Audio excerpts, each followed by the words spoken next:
Humiliation. Humiliation.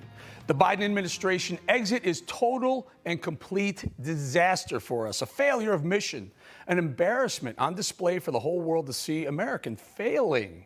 Think about that in real time as the cameras are rolling. Humiliation on a global stage. A dispatch to the United Nations is reporting the Taliban is going to go door to door searching for American collaborators, and they're doing it right now. It's being reported men and women are being dragged out of their homes and being executed. Just outside of Kabul, a group of 9 Afghans were assassinated, 3 of them reportedly tortured to death. Those are on you, Mr. President.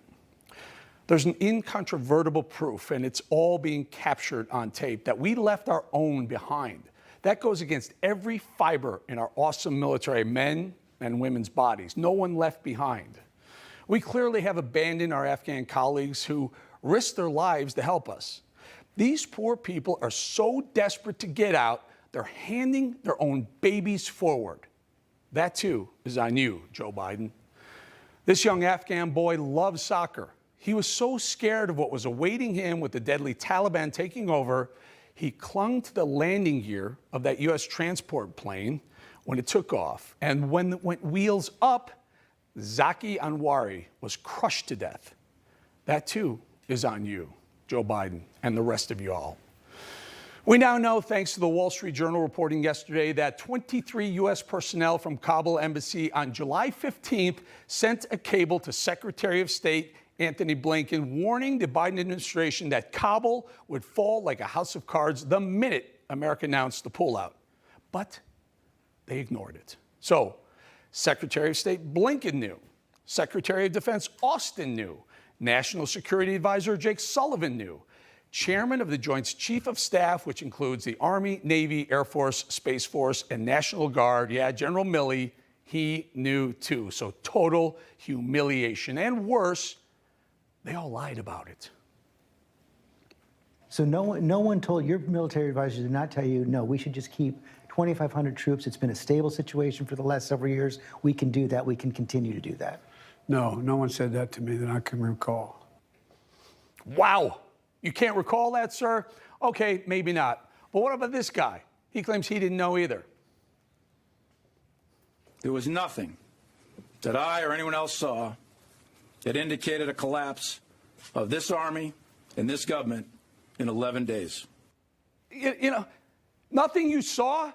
You got a cable from 23 embassy workers telling you it was going to collapse the minute you pulled out. That's a bold-faced lie, total humiliation on record for everyone to see. These men knew what was happening, but they chose to stay with the plan. Were they just too drunk on their own Kool-Aid, thinking they were so right? How could they possibly fail? Or were the top brass not willing to step up and demand the boss, Joe Biden, rethink his Afghan strategy, no matter how bad it was? Either way, the results are rolling in real time, and America has been humiliated. Perhaps if the military were more focused on the mission, they'd have a little more success. There's no disputing the fact that the people charged with defending us have gone woke. Oh, Jeff, this is Jose, the housemate I was telling you about. Oh, you're Jose. Yeah. Okay, I was expecting you to be more south of the border. No offense, it seems like all lives matter would be a better way to bring people together. That's a video the Air Force is requiring new recruits to listen to. There's a new initiative with the Department of Defense called the Diversity and Inclusion Agency, a whole agency. There's a stated goal of focusing on, quote, diversity, equity, and inclusiveness. Department of Defense, folks. On their website, they call it the DEI, Diversity, Equity, and Inclusiveness. Our military, I kid you not, you know who's not wasting time worrying about diversity, equity, and inclusiveness? The freaking Taliban. These guys don't give a damn about diversity. They just want to kill us.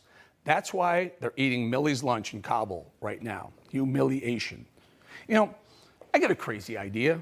How about our Defense Department go back to being the most badass fighters the world has ever seen? We were really good at that. And rather than DEI being diversity, equity, and inclusiveness, how about D being defending American interests? E being, I don't know, executing the mission with no one left behind. And I being incapacitate America's enemies. It's a humiliation on a global scale in front of a worldwide audience. Meanwhile, the soy boys advising President Biden are spending their time trying not to defend or offend anyone's feelings. Holy cow, could we be any weaker? Meanwhile, Americans are stuck in Kabul. The Taliban is torturing and killing people who helped us out. It's a total and unmitigated disaster there. When the dust settles on the Afghan desert, these people who have failed us in the administration all need to be held accountable. They should all be fired and court-martialed. No better symbol of the failure in Afghanistan is that Taliban flag flying atop our embassy in Kabul on the 20th anniversary of 9/11, the day terrorists tested our resolve. We handed them that win on a silver platter. Hey, I'm Rob Finnerty. Thanks for watching. If you enjoyed this video, please join the conversation in the comments below. Don't forget to subscribe, too. Hit the bell icon to be alerted to breaking news. And remember, there's a whole lot more on Newsmax TV, America's fastest growing cable news network. Newsmax TV, we're real news for real people.